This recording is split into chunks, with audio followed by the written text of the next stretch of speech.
কি হলো, অবাক হয়ে গেলে তো? এরকম অদ্ভুত নিয়ম নিশ্চয়ই আগে কোথাও কোনোদিন শোনোনি।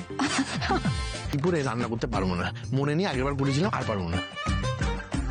তো কথা বলি, আমরা জিয়াকেও ডেকে নিই। কেন?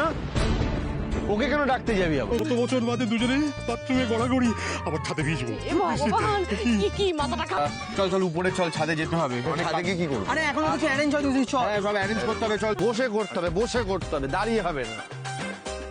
পরিবারের সবাই কি এরকম হয়? যখন তোমার কেউ ছিল না তখন ছিলাম আমি। যাই তো আমি না উঠাই। ঠিক আছে, তোরা রান্না কর, আমি নম্বর দেব। তবে হ্যাঁ, पहली बार बरसी